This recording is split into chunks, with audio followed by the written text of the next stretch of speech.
Oi gente, eu tô gravando mais um vídeo aqui pro nosso canal. Hoje gente, eu vou gravar um vídeo sobre a racionalização. Já falei também em outros vídeos sobre a racionalização. Racionalização, gente, nada mais é do que quando a pessoa, muitas vezes uma pessoa codependente, ela fica arrumando motivos para justificar comportamento abusivo da outra parte. A parte abusiva, gente, ela é totalmente o contrário da racionalização. Qualquer besteirinha, apontar o dedo para você e falar, você é o culpado, você é a culpada. O esporte preferido deles é fazer isso. É fazer isso. É destruir a tua autoestima. É te fazer responsável por tudo que acontece de errado na tua relação, na relação de vocês. Ele é extremamente irresponsável, o abusador. Principalmente o abusador de tônica narcísica. Ele é impossível de assumir. É pior que uma criança. Tem criança que assume a culpa, gente. Eu já fui professora e teve aluno que foi extremamente mal educado. Só que aí ele parou para pensar e no fim da aula ele veio me pedir desculpa. Menino de 11, 12 anos na época. Eu aceitei a desculpa dele, desde que ele se comportasse de uma maneira diferente de lá pra frente, correto? A gente tem que ter paciência mesmo. A gente que é adulto erra, criança também. Mas, teve um menino de 11, 12 anos, teve a hombridade, digamos assim, que um narcisista não tem. Narcisista não pede desculpa nunca. Ele só faz isso se ou quando for para te manipular. Lá, só, acabou. Nunca é verdadeiro, gente. Nunca. Vindo de pessoa com tônica narcísica. Correto? Aí é para manipulação mesmo. Não é de verdade. Uma criança é capaz de se comover. Um adolescente é capaz de se comover e pedir desculpas. Um narcisista de 30, 40, 50 anos...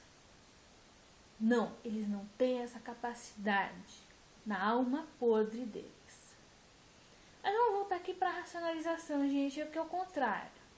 O narcisista passa em que ele aponta o dedo para você e fala, você é o culpado de tudo. A pessoa codependente, ela vai minimizar tudo, gente. Primeiro, que a pessoa codependente, muitas vezes ela já vem de outras relações abusivas, tipo pai e mãe, padrasto, madrasta, cuidador, tio, tia, avô, avó, qualquer pessoa que tenha sido abusiva e que a criou na infância ou na adolescência, que criou ali uma predisposição da parte dela ou dele de se enfiar em relação abusiva na sua idade adulta. Aí a pessoa vem de uma relação de família difícil. Se enfia numa relação de casal, ou até de amizade que não é amizade, enfim. Se enfia numa relação abusiva, só que ela quer que aquela relação dê certo. Que aquela relação seja a compensação pelo sofrimento que ela teve na infância ou na adolescência. Correto? Correto. O que ela faz? Ela chega lá e fala assim, não, porque o fulano ele bebe demais. Ah, mas ele paga as contas em dia. Ou, ah não, ele bebe demais e não paga as contas em dia. Ah, mas ele trabalha. Tem cara que é vagabundo. E se ele for bêbado? Bêbado eu digo, e não quer se corrigir. Porque uma pessoa adicta de bebida que quer se corrigir, ela pode vir a se corrigir. Correto? No entanto, às vezes ela não quer. Quando ela não quer, acabou. Se for dessas tônicas narcisista, sociopata, uma tônica assim que não assume os seus erros, não espere correção de uma pessoa dessa. Sendo ou não viciada em substâncias. Tá? Porque a personalidade narcísica já é ruim o suficiente, já é mal o suficiente para que não precise nem de droga. Mas aí o que acontece? Nem de droga, nem de bebida. Mas vamos supor, além de bêbado que não quer parar de beber, o que nem admite o vício na bebida, o que é pior ainda. Bêbado, vagabundo, não quer trabalhar, não quer nem procurar, que é pra arriscar não achar, pra não arriscar achar, aliás. Não paga as contas em dia e ainda te trai com todo mundo. Essa pessoa que vai racionalizar, ela vai precisar de uma grande dose de racionalização, de uma grande dose de parar para pensar e pensar assim, gente, o que tem de bom neste indivíduo? Mas aí você arruma lá um presente que a pessoa te deu há 10 anos atrás, ou você compara ele ou ela com o marido ou a esposa da vizinha, do vizinho, do irmão da irmã, do amigo da amiga. E vai ficar arrumando motivos para não terminar a relação ou para pensar, não é tão ruim assim. É uma distorção da realidade também. Assim como o abusador ele faz gaslighting para distorcer a sua realidade, a pessoa abusada, às vezes, ela também faz uma distorção de realidade, gente.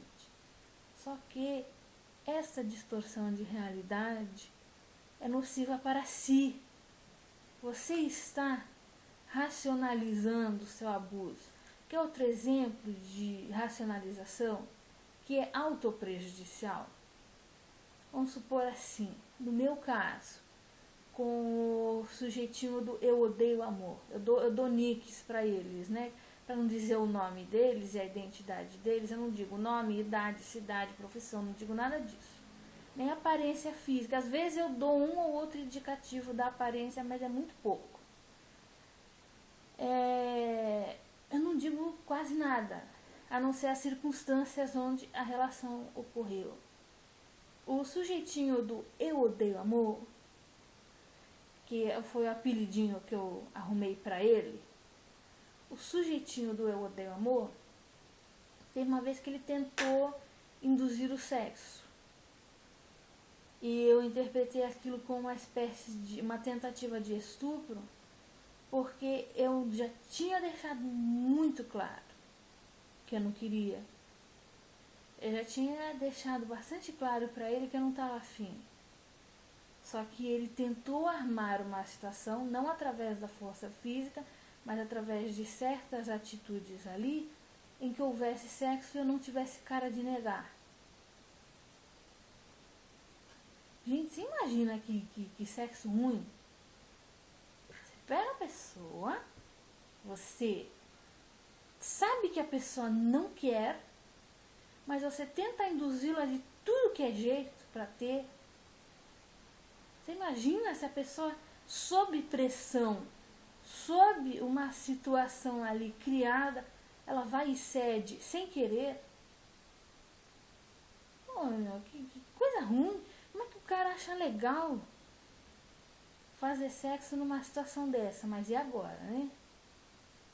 Outro detalhe, gente, ele depois acabou respeitando o não porque ele me respeitava, mas porque, creio eu, se ele continuasse e eu dizendo não, seria um estupro de fato. E o cara talvez não quisesse se complicar na lei, né? Não queria ter complicações aí, mesmo que ele não fosse preso, porque, reiterando, o estupro é um dos crimes mais subnotificados e menos condenados do mundo. O mundo inteiro. Quer dizer, mesmo quando há denúncia, mesmo quando você corre atrás, mesmo não sei o que, é um dos crimes menos condenados do mundo. E o carinha é condenado, ele fica um tempinho, depois ele sai.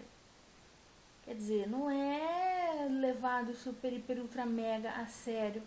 Principalmente, gente, nesses casos, porque o que a sociedade interpreta como estupro não é, muitas vezes, o que é estupro.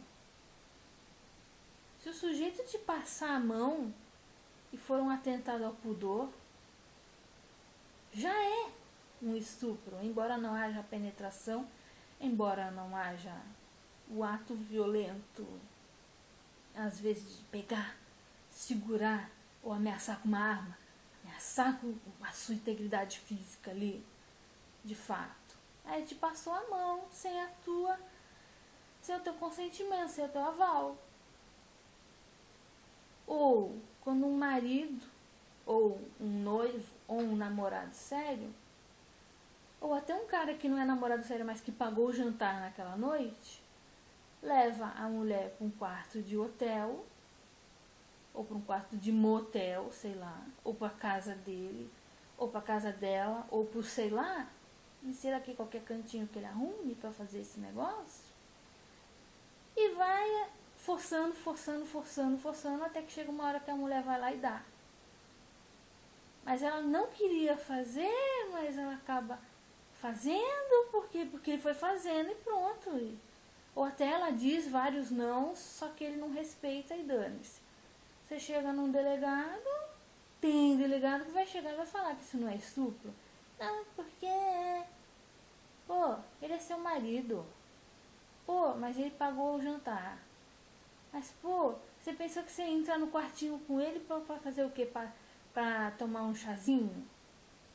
Não tô dizendo que são todos que reagem assim, gente, todos os profissionais. Mas alguns agem. Alguns agem, gente, porque eu já vi relato de alguns profissionais agirem assim. Chega lá e fala isso pra mulher. Mas peraí, tu foi pro quarto com ele pra quê? Não foi pra tomar chazinho, né? Pô, tu sabia que ia rolar. Esse tipo de coisa acontece, tá, gente? Não é inédito, não é algo que acontece só lá no Uzbequistão, só lá no sei lá onde. Acontece aqui também, muito, tá, gente? E assim, eu tô falando da racionalização e já fui pro estupro. Quando ele fez isso aí de forçar, na época eu tava tão carente, eu queria tanto alguém, e logo em seguida a esse ato, ele declarou que nós estávamos noivos. Entendeu, gente? E eu queria tanto ter alguém na época que eu racionalizei e pensei, não, que legal que nós estamos noivos. Que bom que nós estamos noivos. E eu nem pensei primeiro que ele havia forçado o sexo. E sabe o que ele falou também? Se fosse em outros tempos eu teria avançado bem o sinal. Já falei também dessa parte do relato. Quer dizer, um cara disposto a estuprar. Um cara declarando com todas as letras, se fosse em outros tempos, eu teria te estuprado. Se fosse em outros tempos, eu teria avançado sexualmente diante de um não. O que configura um estupro. O cara declarando com todas as letras que ele é capaz de estuprar uma mulher. Mas primeiro, na minha cabecinha, na época, eu racionalizei como? Fogo de macho. Homem é assim mesmo. Não é, eu não tenho esses pensamentos, gente. Não tinha na época também. Mas quando você quer fazer uma relação dar certo, acima de tudo, você racionaliza e você pensa até assim. Aí tá com fogo. Eu também não devia, né, ter ficado sozinha com ele. Mas entendeu? E segundo, eu nem reparei que ele havia forçado o noivado também. Ele simplesmente falou, estamos noivos.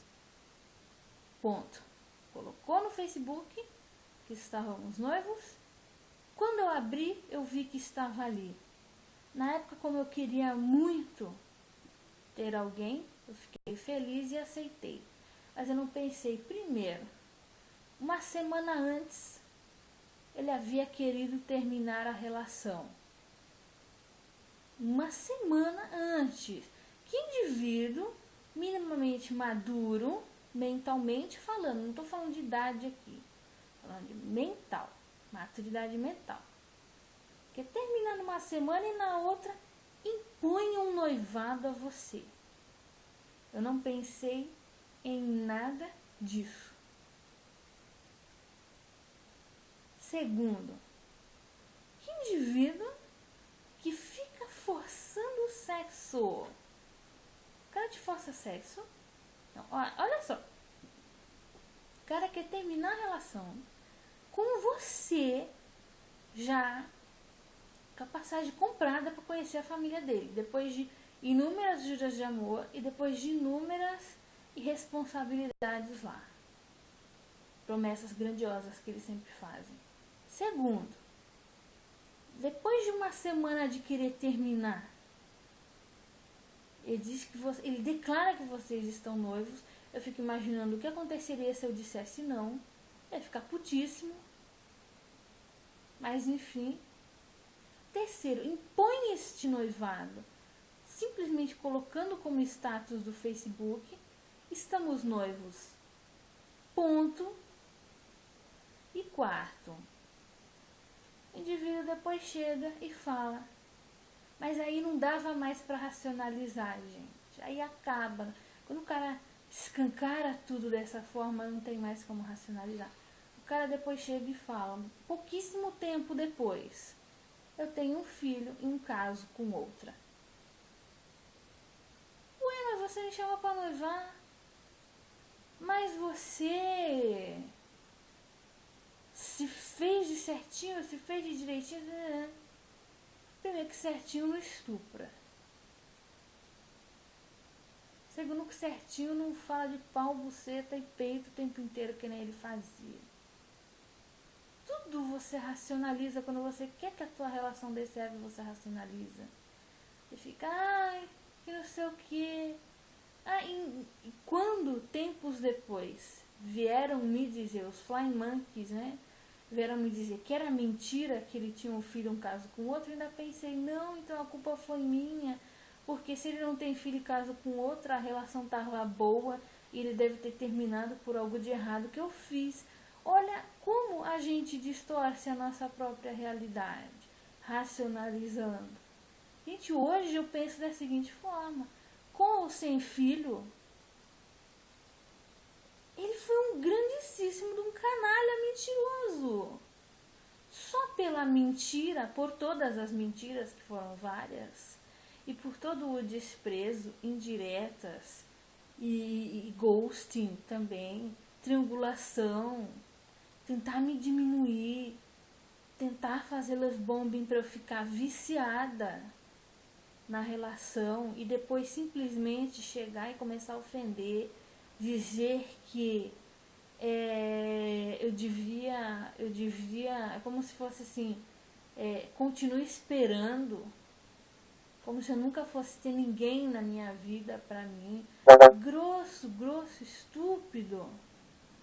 Como sem filho? O cara desse não presta nem pra limpar o pé. O cara desse não presta nem pra você trocar meia dúzia de palavras no Facebook. O cara desse não é bom.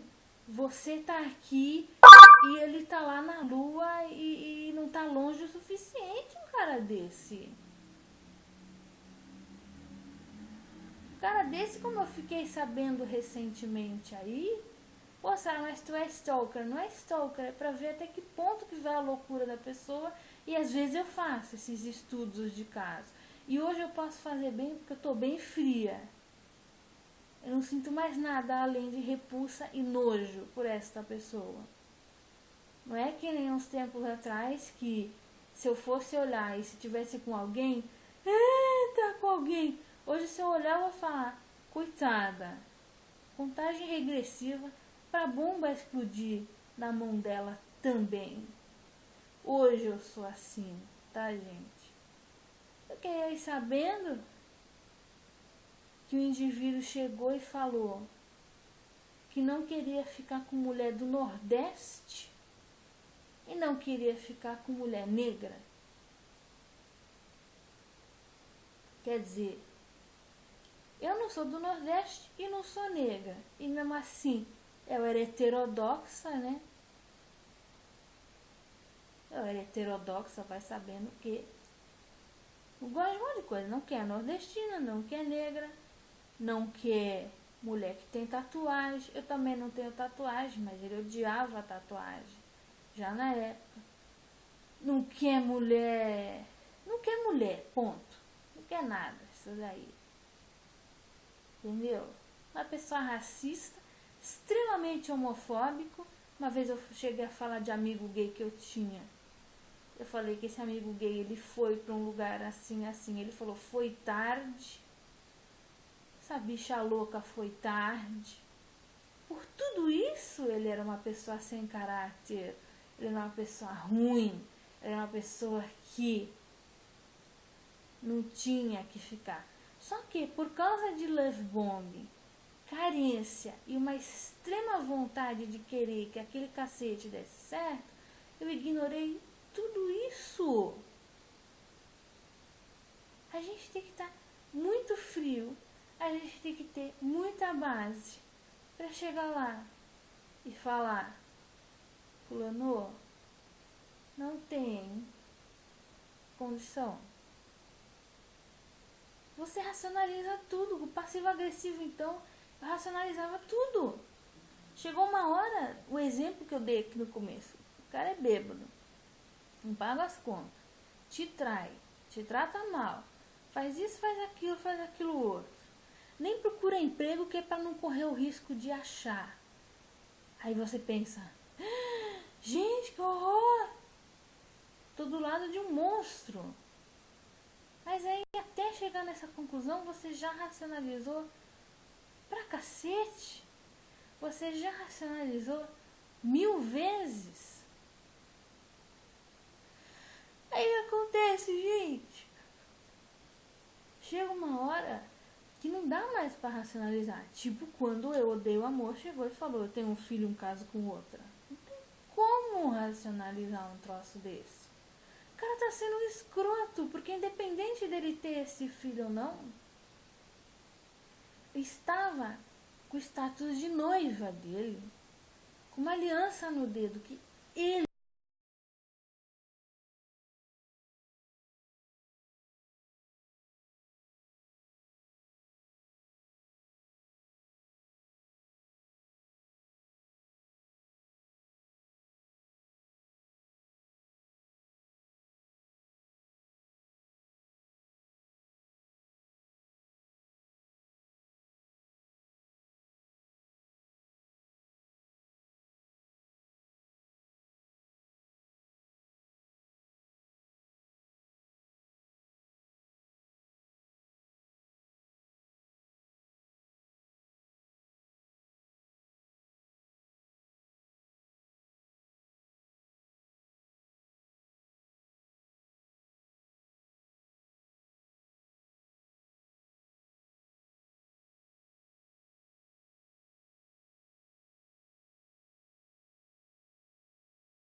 você racionaliza, você pensa, ai, mas ele me deu ovo de Páscoa. Ai, mas ele paga nossas saídas. Ah, mas aquela vez assim, ele ofereceu o casaco para eu vestir. Gente, isso tudo é legal. Oferecer casaco. Pagar saída. Embora eu creia que, eu acho que hoje, tá, gente? Hoje, não naquela época, mas hoje. Se eu saio com alguém, a não ser que o cara insista muito. A primeira coisa que eu falo é a seguinte, fulano, vamos dividir a conta? 50-50. Nem só pra você, nem só pra mim. Vamos dividir, tá? A gente divide e pronto. Mas enfim, só se ele insistisse muito. Eu era uma pessoa assim, e aí você racionaliza mais um pouco, mas só que chega uma hora que você soma tudo. Peraí, cara,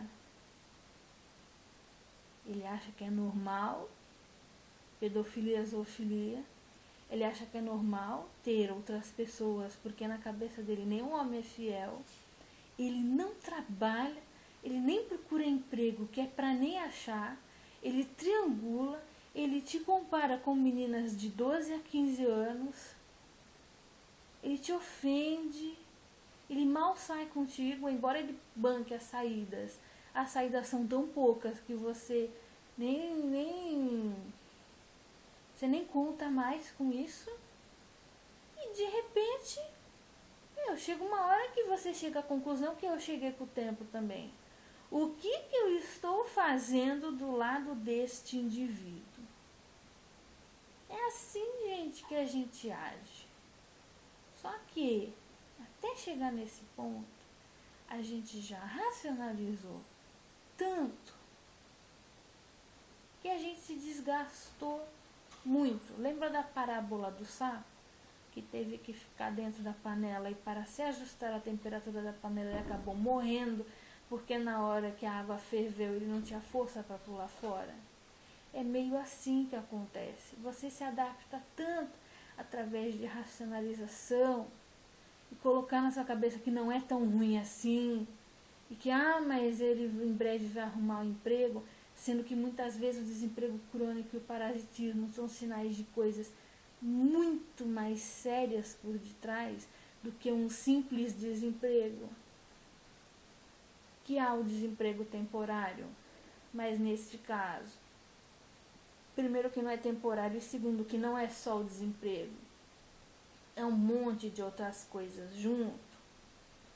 Aí você chega e fala, peraí, o que eu estou fazendo com esse indivíduo? E é quando você começa a acordar e quando você começa a desracionalizar, por mais que você ainda seja codependente, que muitas vezes o abusador, percebendo que você está abrindo os olhos, ele te chuta para fora da vida dele. Se você ainda está muito codependente, vai doer, mas vai ser melhor do que conviver com esta bosta o resto da sua vida. Gente, qual seria um remédio, por assim dizer, que eu aconselharia, segundo a minha experiência, para pessoas que estão codependentes? Primeira coisa, assegurar-se do seu próprio valor. Primeiríssimo lugar, assegurar-se do seu próprio valor. Segundo, tem mulher que fica, mas ninguém nunca mais vai gostar de mim. Mentira. Minha tia-avó casou de novo com 75 anos de idade. Segundo, vamos supor que por alguma artimanha do destino você realmente não tenha mais ninguém. Aprenda a ser feliz sozinho, sozinha. Gente,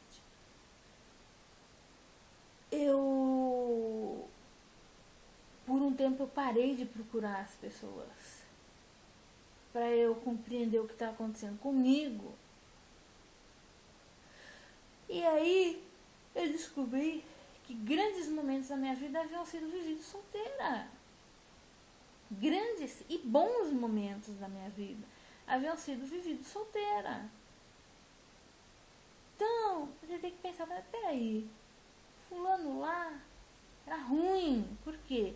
Porque fulano lá me prendia porque o fulano lá estava fazendo chantagem para não sair. Ou ficava, que nem um outro lá que não foi namorado, mas cheguei a conhecer na internet. Não sei se esses treinos têm de karatê. Não sei se esses treinos são mais importantes do que nós. Se um cara fala isso pra mim hoje, eu simplesmente falo assim, são muito mais importantes do que nós, porque nós mal nos conhecemos. Dá licença, eu bloqueio o cara e não olho nunca mais na cara. Hoje, na época não. Na época eu ainda não tinha esse discernimento. Aí você chega com um indivíduo desse e fala essas coisas. Aí você pensa, não, quando eu tava com o indivíduo, ou ele ficava insistindo pra eu sair com ele ao invés de sair com os amigos. Ou ele até não cismava de eu sair com os amigos, mas eu era tão sozinha que era melhor eu estar solteira. Ou insira aqui qualquer outra coisa. E aí você pensa, gente, mas alguns dos meus melhores momentos foram sozinha. Alguns dos meus melhores momentos foi comigo mesma. E com amigos. Ou com parentes, ou com esse, ou com aquele. Não precisa ser exatamente com o namorado. E aí você redescobre e você reedita essa coisa. Mas e se eu ficar sozinha pro resto da vida? Gente, tem tantas opções aí para você fazer. E não é possível que no meio da humanidade não tenha uma pessoa que não vá querer ficar com você. Porque, gente, primeiro que o mundo é grande, tem um montão de gente. Segundo, que se até com um assassino serial teve mulher querendo casar, imagina com você que não passa nem perto de ser um assassino serial. Ah, mas eu sou divorciada, mas eu tenho filho, mas eu tenho mais de 40 anos. Tem homem que não quer mais ter filho. Tem homem que não quer mais ter filho. E tem homem, apesar de dizerem que homem só prefere novinha, tem homem que prefere mulher da idade dele. Ah, mas e se eu encontrar outro escroto? Dá-lhe um bico na bunda. Ah, mas e se ele me der o bico na bunda? Foda-se. Dependa menos da opinião alheia do que da sua. Então, gente, quando a gente para de racionalizar e vê as coisas com frieza e com o máximo de exatidão possível, aí a gente começa a andar no caminho que foi traçado pra gente de verdade, não o caminho que os outros traçam. Gente, muito obrigada por mais essa atenção e até o próximo vídeo.